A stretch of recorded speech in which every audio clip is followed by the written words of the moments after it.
sobre o contentamento cristão. Eu acabei ficando mais contente do que eu esperava por conseguir alcançar esse objetivo com vocês que aqui estiveram desde ontem, hoje pela manhã e também agora à noite. Então, eu quero seguir com vocês nesta mesma linha de raciocínio bíblico a partir da carta de Filipenses, e nós vamos abrir então no capítulo 4. Enquanto os irmãos vão se preparando para a leitura do texto, eu vou ser obediente ao pastor e vou apresentar quem está comigo ali. Olha, irmãos, eu trouxe uma turma de João Pessoa e uma turma de São Carlos, então eu vou começar pela turma de São Carlos. Tem um casal que está ali comigo, um casal muito querido, muito amado, de uma amizade já de anos, que são o Charles e a nossa querida Alessandra. Então, eles vieram conosco quando souberam que nós estaríamos aqui pela região, então quiseram vir, a gente se animou muito e eles vieram. E junto comigo também estão a minha esposa, a Ceissa, que aqui viração, né? Quando é Conceição, viração, não é? Eu Sãozinha, então para nós lá é Ceissa. Nós estamos casados faz 24 anos, em outubro, se Deus nos permitir, completaremos 25. Está conosco também o nosso primeiro filho, o Pedro Lucas, está ali, ele é tímido, irmãos, não se preocupe, depois vocês conversam com ele. E também está conosco o diácono Dinarte, que é um amigo querido lá da igreja de João Pessoa, a igreja presbiteriana Filadélfia, onde eu tenho servido como pastor naquela comunidade, naquele rebanho local. A igreja presbiteriana Filadélfia fica na cidade de João Pessoa, especificamente na zona sul da cidade. E eu tenho servido aqueles irmãos já há 16 anos. E sempre que venho aqui para a região, tem um ensejo muito importante, que é a minha mãe. Minha mãe mora em Porto Ferreira, aqui no interior de São Paulo, bem pertinho daqui, né? E ela mora ainda, ela ficou aqui, eu fui para João Pessoa muito novo, faz muito tempo, e ela ficou. Então, a gente sempre vem para visitá-la. Anteriormente, nós vínhamos com um período mais espaçado, mas agora nós estamos vindo com um período menos espaçado, dada a situação de idade e de saúde dela. Então, sempre que entramos em acordo lá, eu tenho pego alguns dias para estar com ela aqui em Porto Ferreira. E, claro, a gente acaba atendendo convites de irmãos queridos e a forma como estamos aqui hoje testemunha isso, tá bom? Bom, vamos ler a Bíblia, vamos ler Filipenses 4, de 10 a 13, esse vai ser o nosso texto. Deixe-me só colocar algumas questões. Número 1, ontem nós vimos que a principal característica do Filho de Deus é servir ao seu próximo e não ficar murmurando. Ele faz isso porque Deus o energizou, Deus deu vida nova para ele. Ele faz isso porque ele tem a responsabilidade de ser luzeiro no mundo, e ele faz isso porque ele tem a necessidade ou a obrigação de viver contente no Senhor. Hoje pela manhã, nós vimos alguns atos contínuos que devem ser empreendidos por todos nós durante a nossa jornada por esse mundo, a fim de que nós tenhamos um coração treinado e um coração cada vez mais contente no Senhor. Então, hoje pela manhã, nós vimos que Paulo usa alguns verbos importantes e que esses verbos são relativos à nossa jornada enquanto no mundo. Não são verbos para serem praticados em uma agenda semanal, mas o tempo todo, todo o tempo. E agora, à noite, eu quero olhar para o texto de Filipenses 4, de 10 a 13, e entender junto com os irmãos, de fato, o que é o contentamento cristão e como ele é possível na nossa vida. Então, vamos fazer a leitura do texto. Paulo diz o seguinte àqueles irmãos: fiquei muito alegre no Senhor, porque agora, uma vez mais, renasceu o cuidado que vocês têm por mim. Na verdade, vocês já tinham esse cuidado antes, só que lhes faltava oportunidade. Digo isto não porque esteja necessitado, porque aprendi a viver contente em toda e qualquer situação. Sei o que é passar necessidade e sei também o que é ter em abundância. Aprendi o segredo de toda e qualquer circunstância, tanto de estar alimentado como de ter fome, tanto de ter em abundância como de passar necessidade. Tudo posso naquele que me fortalece. Amém. Esse é o nosso texto, meus irmãos. Queridos, existiu um autor no século XIX e XX, nessa virada, chamado Arthur Pink. Ele é muito conhecido no nosso país por causa de um maravilhoso livro que ele escreveu, chamado Deus é Soberano. Embora não seja o único livro dele. Ele escreveu outros tantos, entre eles, algo sobre o contentamento cristão. E eu gostaria de pensar duas afirmações do Pink sobre o contentamento cristão. Primeiro, um conceito, do qual eu concordo bastante, que diz: contentamento é estar satisfeito com as dispensações soberanas da providência de Deus. É o oposto da murmuração, que é o espírito da rebelião. E a base, ou a razão, do porquê nós podemos nos contentar mediante as soberanas dispensações da providência de Deus na nossa vida, é porque elas estão todas enraizadas no caráter de Deus. Elas dependem muito, aliás, muito mesmo, muito mais de quem Deus é do que de nós mesmos. Então, o Pink explica qual é a base, ou quais são as bases, do porquê nós podemos confiar, descansar e estar satisfeitos nas diversas dispensações soberanas de Deus. Ele diz: o contentamento só é possível quando cultivamos e mantemos essa atitude de aceitar tudo o que entra em nossas vidas como vindo da mão de Deus, que é sábio demais para errar e amoroso demais para causar uma lágrima desnecessária a um de seus filhos. Deus é sábio para errar, Deus é amoroso para causar uma lágrima desnecessária em seus filhos. Eu tenho absoluta certeza que o apóstolo Paulo aprendeu isso ao longo da sua jornada por esse mundo. Como também eu tenho a esperança no Senhor que nós aprendamos enquanto peregrinos, forasteiros, estamos neste mundo. A vida é um processo, irmãos. Ninguém nasce sabendo tudo, e nós vamos morrer sem saber tudo. Mas de uma coisa é certa: nós fomos um povo, nós formamos um povo, chamados para conhecer a Deus, para amar a Deus, para se regozijar em Deus, para se alegrar em Deus para sempre. E isso não é instantâneo. Aliás, me permitam, mas eu sei que vocês sabem disso. Nem o miojo é instantâneo. Pelo menos ele leva 3 minutos para estar pronto. Aprendizado é sempre o resultado de uma insistência, de uma perseverança e principalmente de situações que nos levam ao amadurecimento. E o apóstolo Paulo sabia muito bem o que isso significava, e nós vamos aprender com o apóstolo Paulo hoje o que é que isto significa. Paulo, quando escreve esta carta, está preso em Roma, com a guarda pretoriana. Aliás, com todas as desculpas para não fazer nada.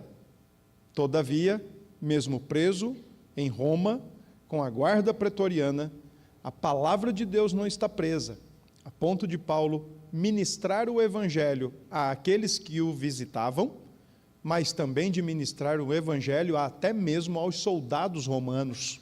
Não é à toa que nesta mesma carta, a propósito, no mesmo capítulo e no verso 22, o apóstolo Paulo, escrevendo aos Filipenses, diz: os da casa de César vos saúdam. Creio eu que uma alusão explícita a soldados romanos que estavam se convertendo através do ministério do apóstolo Paulo, mesmo preso em Roma.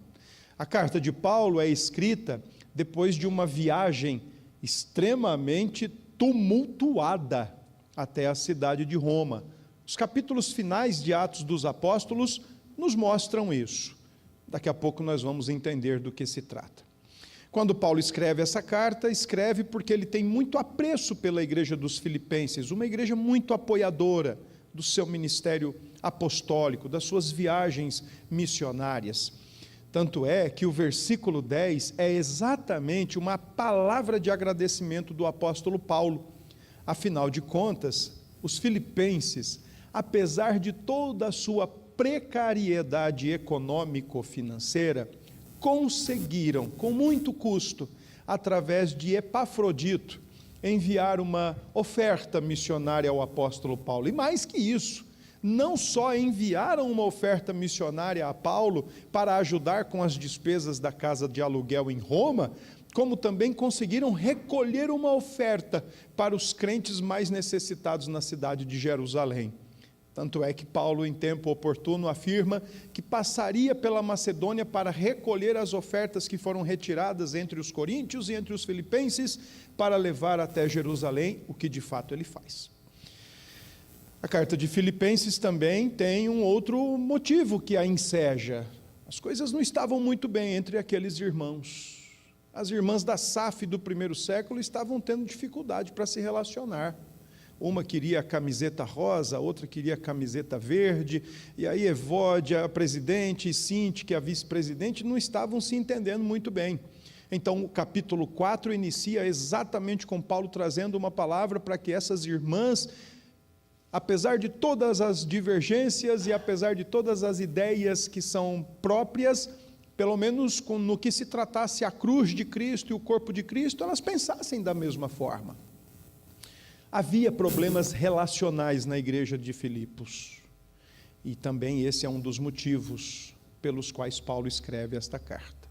Se um dia o Senhor me permitir, nós falaremos sobre os relacionamentos de Filipos. Hoje eu quero falar sobre a gratidão de Paulo em meio às circunstâncias da vida, que o levaram a aprender o contentamento cristão. O capítulo 4, verso 10, então, se puder deixar o texto na projeção, eu vou ser muito grato. Texto 10, versículo 10, começa dizendo assim: fiquei muito alegre no Senhor. Percebam que aquilo que Paulo ensina no verso 4 é o que ele pratica.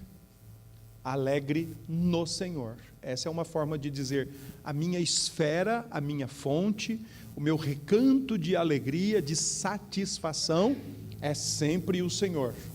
Porque agora, diz ele, uma vez mais, renasceu o cuidado que vocês têm por mim. Na verdade, vocês já tinham esse cuidado antes, só que lhes faltava oportunidade. Lhes faltava oportunidade entre linhas, lhes faltava recursos. A igreja de Filipos não era uma igreja abastada, mas era uma igreja que sabia o que fazer com o pouco. E quando a gente sabe o que fazer com o pouco, a gente também sabe o que fazer com o muito, né? Entre os estoicos existia uma ideia muito interessante, né? Que o equilíbrio é sempre muito importante. Você tendo equilíbrio, quando você tiver muito, você não vai se orgulhar demais, não vai se perder. Mas quando você tiver pouco, tendo equilíbrio, você não vai viver praguejando e reclamando da vida. Eu creio que os estoicos copiaram isso do texto de Provérbios, quando a oração da sabedoria, bem diferente de algumas orações de sabedoria do nosso tempo, dizia o seguinte: Senhor, duas coisas te peço, que não me deixe nem passar por dificuldades e nem me dê muito, porque se me der muito eu vou te esquecer, mas se me der pouco e eu passar por dificuldade, eu vou roubar e vou envergonhar o seu nome. Ainda bem que Deus não nos dá nem muito e nem pouco. Deus nos dá o necessário. E Paulo está agradecendo à igreja de Filipos, no versículo 10, porque agora eles conseguiram encaminhar uma oferta. Mas eu quero que vocês percebam que a expressão da alegria de Paulo e do agradecimento de Paulo é no Senhor. O contentamento de Paulo permaneceria o mesmo com ou sem o auxílio enviado pelos crentes de Filipos, com ou sem o recurso encaminhado pelos crentes de Filipos. É por isso que, no versículo 4, Paulo, então, estabelece de forma imperativa: alegrai-vos no Senhor. Outra vez digo, alegrai-vos. O Senhor deve ser a nossa esfera, porque tendo ou não tendo, o Senhor nunca nos falta. Estando ou não estando conosco, o Senhor nunca nos deixa. Conseguindo ou não conseguindo, o Senhor sempre estará conosco. A vida cristã é uma constante chamada de atenção ao nosso coração. A propósito, irmãos, nós precisamos ficar bem atentos ao nosso coração. Hoje pela manhã o nosso irmão Marcos leu a passagem de Jeremias, nos lembrando o que o profeta ensina sobre o nosso coração, e diz que ele é enganoso, mas desesperadamente corrupto. Quem o conhecerá? Deixe-me oferecer 2 perguntas para vocês, quando você quiser entender o que é que está acontecendo, por que que o teu coração não está contente. Pergunte, primeiro, o que é que eu não estou tendo para me fazer pecar? Reclamar, murmurar, ser ingrato, insatisfeito, mesmo com as generosas disposições da providência de Deus. A segunda pergunta, o que é que tanto eu quero que eu estou disposto a pecar para ter? São perguntas que nós precisamos fazer o tempo todo ao enganoso coração que carregamos dentro de nós. Vida cristã, irmãos, não é uma vida de parque de diversões. Vida cristã não é uma vida de passeio no parque municipal, que por sinal é muito bonito.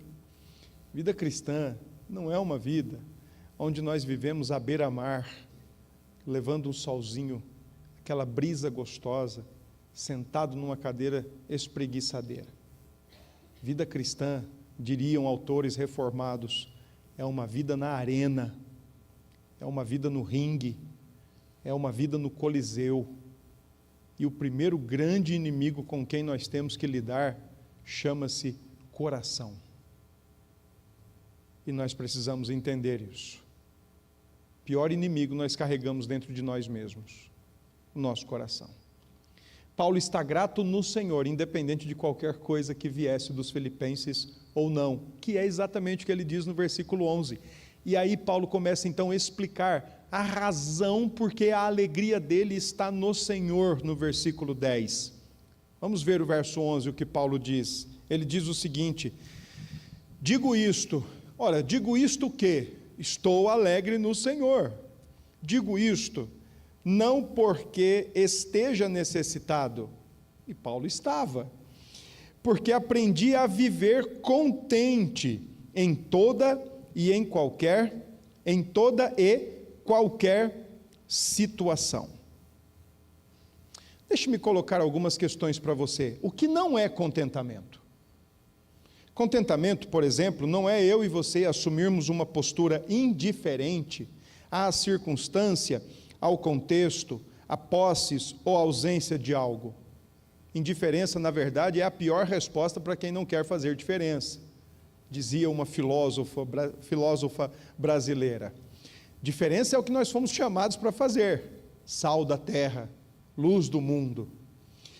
Contentamento não é e não pode jamais ser determinado por qualquer ou condicionado por nada externo a nós, a não ser o Deus que se fez habitado ou habitante em nós por meio do seu Espírito.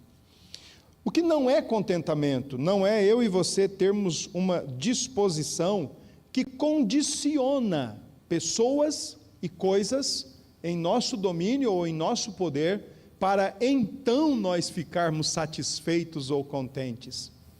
É exatamente o contrário. O contentamento é nós assumirmos uma postura de um coração que é regenerado, que conhece a Deus e que tem Deus como a sua única fonte de alegria. O apóstolo Paulo diz no texto do verso 11 que ele aprendeu. Eu tenho uma série de alunos, e aluno, meus irmãos, o dia que for gente, vai ser uma coisa boa demais da conta. Eu tenho a oportunidade de ensinar, mas eu também tenho a oportunidade de ser aluno ainda. Então, quando alguém vem falar para mim, mas você está falando como professor, eu lembro, não, mas eu ainda sou aluno, então eu sei do que eu estou falando. O dia que aluno for gente, vai ser uma coisa boa demais. Porque aluno deixa para estudar em cima da hora. Deixa para fazer a decoreba em cima da hora, algumas horas prévias ou um ou 2 dias antes. Decorou, ok, pouco tempo depois, esqueceu. Aprender é diferente. Eu gosto de ilustrar isso da seguinte forma: ninguém consegue pegar um prego e bater numa parede com uma martelada só. A gente precisa pelo menos dar 2, 3, 4 marteladas, 5 marteladas, depender do tamanho do prego. Mas sempre exigirá mais batidas do que apenas uma. Aprender é mais ou menos isso. É constante, é sempre, é repetição, é o tempo todo o tempo aprendendo. E o que foi que Paulo aprendeu que ele chama de contentamento? A palavra grega que Paulo usa aí, quando ele diz aprendi a viver contente, é uma palavrinha grega que é a palavra autarqueia. Autarqueia, palavra que depois, para a língua portuguesa, autarquia. Mas na época de Paulo, autarqueia era uma palavra que poderia ter uma outra tradução. Ela não necessariamente poderia ser apenas traduzida por contente. Ela também poderia ser traduzida por autossuficiência ou independência. Significa que quando Paulo diz que ele aprendeu a estar contente, ou aprendeu a viver contente, Paulo aprendeu a autossuficiência. Vamos lembrar que Paulo não era nem um pouco a favor do humanismo do nosso tempo. Você tem que acreditar mais em você. O poder está dentro de você, a força está dentro de você, a paz está dentro de você. Você tem que se priorizar mais, né? O Paulo não tinha não teria absolutamente nenhuma conexão com esse humanismo, nem do tempo dele, nem do nosso tempo. Então, Paulo não está propondo aqui uma autossuficiência da qual eu sou fonte de mim mesmo. Mas o que Paulo está colocando no texto, a ideia de um viver contente, significa que ele aprendeu a viver contente, autossuficiente, independente de qualquer coisa ou de qualquer pessoa. O que é que isso significa? Que independentemente do local, do contexto, do momento, das companhias, tanto faz como fez. Porque uma vez que a sua alegria está no Senhor, a própria alegria do Senhor, como eu comentei ontem, fez Paulo aprender a viver desmamado desse mundo. Desmamar-se desse mundo foi a expressão que o Russell Shedd usou para si mesmo, nos seus últimos meses, anos e meses de vida, depois de ter descoberto um câncer e aprender boas e duras ao mesmo tempo lições em sua enfermidade. O Senhor está me desmamando desse mundo. Para cá o Senhor nos envia e no momento o Senhor nos chama. E o Senhor vai nos desprendendo desse mundo. É uma besteira irrefletida, que a maioria das vezes nós abrimos a nossa boca para falar. Não viveria sem esse, não viveria sem aquele, não viveria sem isso, não viveria sem aquilo. Que seria de mim sem aquele? Que seria de mim sem aquela? Depende. Aonde estiver o seu coração, aí estará o seu tesouro. Paulo aprendeu a viver autossuficiente e independente no Senhor, porque Paulo entendia que o amado da alma era o Senhor, e a sua alma amava o Senhor. Então, para ele, companhias, regalias, necessidades, escassez, faziam parte desse processo, que são todos elementos os quais Deus usa para nos fazer mais conformes à imagem de Jesus Cristo. Aprender, irmãos. E eu tenho certeza absoluta que o Senhor tem ensinado essa igreja. E detalhe, continuará ensinando. Ao mesmo tempo que continuará ensinando o contentamento, continuará também desmamando. Nós não podemos viver sem Cristo, irmãos. Do resto, a alegria no Senhor nos ajuda, nos fortalece, nos equipa e nos faz continuar a jornada. Versículo 12, então, já que Paulo aprendeu a viver autossuficiente e independente de qualquer situação e de qualquer companhia ou de qualquer contexto, então agora no verso 12, ele explica ou ele ilustra o que é que ele está querendo dizer. Então, sei o que é passar necessidade e sei também o que é ter em abundância. Aprendi o segredo de toda e qualquer circunstância, tanto de estar alimentado como de ter fome, tanto de ter abundância como de passar necessidade. Irmãos, Deus não é somente o nosso bondoso Deus, amoroso Deus, que de forma sábia jamais erraria e não erra, mas também Deus não é o nosso Deus bondoso que tira lágrimas de nós desnecessariamente. Tem muita bondade de Deus nos nãos da vida. Tem muita bondade de Deus nas portas fechadas. Tem muita bondade de Deus em certos diagnósticos. Tem muita bondade de Deus em certas demissões. O problema não está em Deus jamais. O problema talvez esteja em nossa concepção de Deus. De um Deus que quando as coisas vão bem, louvado seja Deus. Mas quando as coisas vão mal, onde foi que eu errei? Lembremos-nos do caso de Jó. O Senhor me deu tudo, glória a Deus, e agora que o Senhor me tira, eu vou blasfemar contra Ele? Absolutamente não. Deixe-me mostrar para os irmãos o que é que Paulo está querendo falar com o versículo 12. E aqui, meus queridos, eu espero que não, mas se tiver alguém aí adepto da teologia chamada neopentecostal, do triunfalismo, eu acredito que agora vai arrepiar a coluna, mas eu espero que não. Abra sua Bíblia em 2 Coríntios, capítulo 11. E vamos ver aí um pouquinho das lições, ou dos momentos que Paulo aprendeu a viver contente, os quais ele menciona no versículo 12. Sei estar humilhado, exaltado, abundância e escassez. Olha o que Paulo diz em 2 Coríntios, capítulo 11. Podemos ler a partir do versículo 22.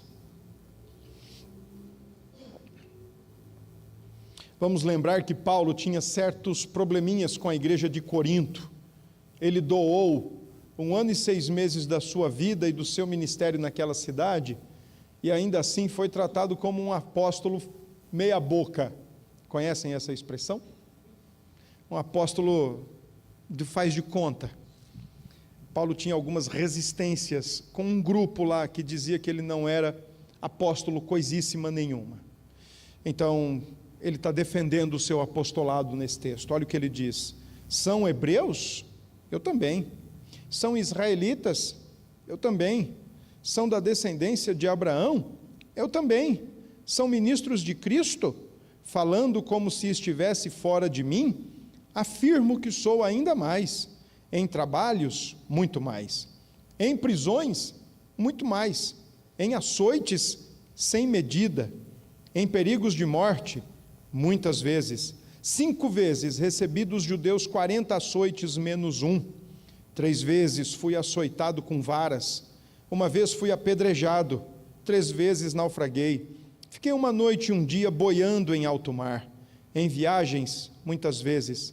Em perigos de rios, em perigos de assaltantes, em perigos entre patrícios, em perigos entre gentios, em perigos na cidade, em perigos no deserto, em perigos no mar, em perigos entre falsos irmãos, em trabalhos e fadigas, em vigílias, muitas vezes, em fome e sede, em jejuns, muitas vezes, em frio e nudez. além das coisas exteriores, ainda pesa sobre mim, diariamente, a preocupação com todas as igrejas. Essa foi um pouco da jornada do apóstolo Paulo, que serviu para ele aprender a viver contente. Em perigos, muitas vezes. Em naufrágios, muitas vezes. Em escassez, muitas vezes. Mas todas elas, da parte de um Deus que é amoroso demais para nos tirar lágrimas desnecessárias. E também é sábio demais para errar quando age de alguma forma. Por isso que Paulo diz: eu sei viver contente em toda e qualquer situação, seja qual for. E a explicação final de Paulo está no verso 13. Pois tudo posso naquele que me fortalece. Se ele inicia o verso 10 dizendo: eu me alegro no Senhor, o verso 13, então, ele fecha o raciocínio, voltando ao Senhor, alegrar-se no Senhor e reconhecer o Senhor como a fonte inesgotável de tudo para ele, é a moldura. O que está dentro do texto dessa moldura é instrumento de Deus para nos ensinar e nos fazer mais parecidos com Cristo. Tudo posso naquele que me fortalece. Eu sei que você já deve ter lido esse texto em muros, paredes, adesivos, em carros. Acho que até mesmo você pode ter usado esse texto da pior maneira possível, para fazer coisas que não deveria. Exemplo de um irmão, que uma vez foi e contraiu um débito enorme, muito além do que podia pagar, e usou o texto dizendo: tudo posso naquele que me fortalece. O texto não é uma carta de fiador, ou avalista, mas o texto está nos ensinando que enquanto a nossa vida é percorrida nesse mundo, enquanto em jornada nessa terra, meus irmãos, nada e nem ninguém deve condicionar a nossa identidade e o nosso serviço. Mas quem deve de fato condicionar ou dizer da maneira mais sábia e verdadeira possível quem somos e o que devemos fazer é o Senhor Jesus, aquele em quem todas as coisas nós podemos estar gozando de plena saúde nele, podemos estar enfrentando um desafio na saúde nele, com ele. Podemos hoje estar desfrutando as benesses de uma vida toda de trabalho. Podemos hoje, no Senhor, estar enfrentando a realidade do desemprego. Podemos hoje estar acompanhado de pessoas. Podemos hoje estar sozinhos, mas sempre no Senhor. Nunca fora do Senhor, nunca sem o Senhor e nunca, principalmente, em rebelião contra o Senhor. A vida é um aprendizado. Hoje pela manhã, comentando com a Andréia, eu disse para ela: você acredita que Deus fez assim lá no início? Soprou e nós fomos formados? Ela disse que sim. Eu falei: então você deve acreditar que Deus também faz assim, ó, na hora certa. E quando Ele fizer isso conosco, ó, Ele vai pedir explicações do que nós fizemos com o coração, o espírito que Ele nos deu. Como nós nos dedicamos em parecer mais com Cristo. Quanto nós nos dedicamos em servir o nosso próximo. Quanto nós nos dedicamos em amar a Deus, em amar menos as coisas. Quanto nós nos dedicamos em ser mais semelhantes a Cristo e menos parecido com um mundo caído, que na maioria das vezes parece uma árvore de Natal ad infinito, que atrai o nosso olhar e o nosso coração o tempo todo. Um dia Ele pedirá explicações do quanto nós, em meio à arena, e não em meio a um parque de diversões, lutamos, nos esforçamos para ser agradáveis a Ele, e mais parecidos com Cristo, do que para satisfazer a nossa vida nesse mundo. Meus queridos, eu tenho certeza de uma outra verdade bíblica: o Deus de Paulo é o nosso Deus. O Deus de Paulo não mudou, aliás, ele não muda, nunca mudará, é o mesmo.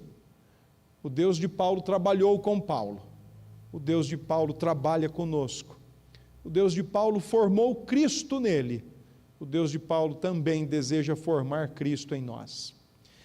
Então, deixe-me colocar aqui algumas questões rapidamente. Número 1, se você é aquele tipo de pessoa, aquele tipo de crente, que gosta de falar pelo canto da boca, falar pelo canto da boca significa uma pessoa que murmura, que reclama muito, que reclama de tudo, que reclama de todos, que reclama incessantemente. Número 1, isso não condiz com a sua identidade em Cristo. Isso não condiz com quem você diz ser em Cristo Jesus.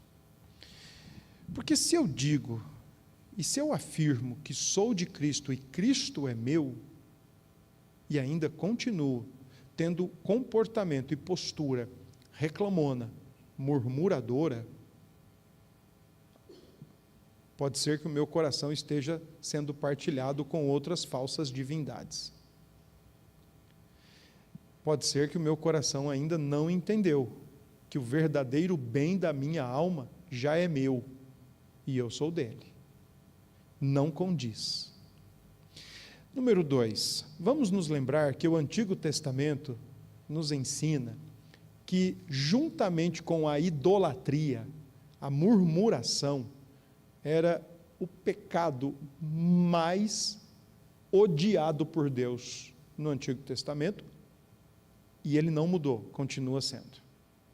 Porque Deus nos mima todos os dias, irmãos. Quando você abre os teus olhinhos lá na sua cama, lá no seu quarto, e consciente então de mais um dia que o Senhor te deu, enche os seus pulmões de oxigênio, se espreguiça na cama, estica até o dedinho do pé, Deus já está começando o dia mimando você, está te dando mais um dia para viver, repleto de oportunidades para aprender e crescer. Deus nos mima o tempo todo, aquele pãozinho de queijo bem quentinho, aquele cafezinho gostoso, depois mais um dia com oportunidade de trabalhar, de estudar, de servir as pessoas, e você avança o seu dia a dia, até o seu horário de dormir novamente, para mais uma noite de sono reparador, que também é mimo do Senhor, e se nós continuamos reclamando, murmurando, Deus não mudou. Deus odeia a murmuração. Se você reclama da sua igreja, você reclama de Deus. Se você reclama do seu marido, você reclama de Deus. Se você reclama da sua esposa, você reclama de Deus. Se você reclama dos seus filhos, você reclama de Deus. Se vocês, filhos, reclamam dos seus pais, vocês reclamam de Deus. Se vocês reclamam do seu professor de matemática,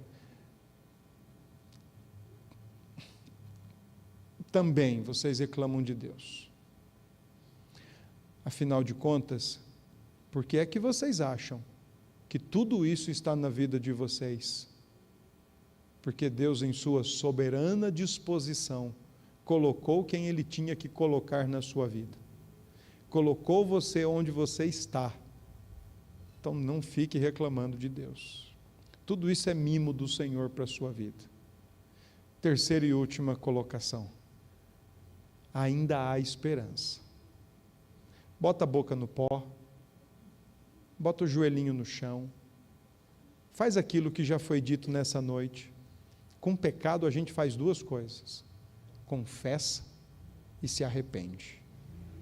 Porque o Senhor Jesus, que morreu por nós naquela cruz, e eu creio que aqui está o povo por quem Ele morreu, tem perdão ilimitado. Se você acha que já está no 489, deixa eu te dar uma boa notícia: o número não é literal, é metafórico. então peça perdão ao Senhor, recomece, mas recomece com a disposição de seriamente abandonar o pecado da murmuração e da reclamação. Lide não com o que falta no teu coração, porque não é falta de fé, mas talvez seja excesso de cobiça e de inveja. O nosso Senhor Jesus é gracioso para nos ajudar a mortificar o nosso coração. Lutero dizia em suas teses, afinal, a primeira das 95, Lutero disse que toda a vida cristã deve ser conhecida e caracterizada pela prática da penitência. Porque o nosso Senhor Jesus disse: arrependei-vos e crede no Evangelho, porque o reino de Deus está próximo. Para Lutero, a vida cristã é uma vida de constante arrependimento. Reconheça, confesse e deixe que o Senhor Jesus é misericórdia, há de perdoar e renovar o seu coração e, principalmente, independente da circunstância e do momento, ensinará o seu coração a ser mais grato, mais contente e viver independente de quem, do que e de que estiver ou não ao seu alcance. Que Deus abençoe, meus irmãos. Vamos orar? Nosso Deus, nós confiamos na cruz de Cristo e nesse momento nós pedimos a Ti que tenha misericórdia de nós. Não nos dê aquilo que merecemos, mas, Senhor, renova sobre nós a Tua graça e então nos dê aquilo que nós realmente precisamos, de graça do Senhor para viver nesse mundo.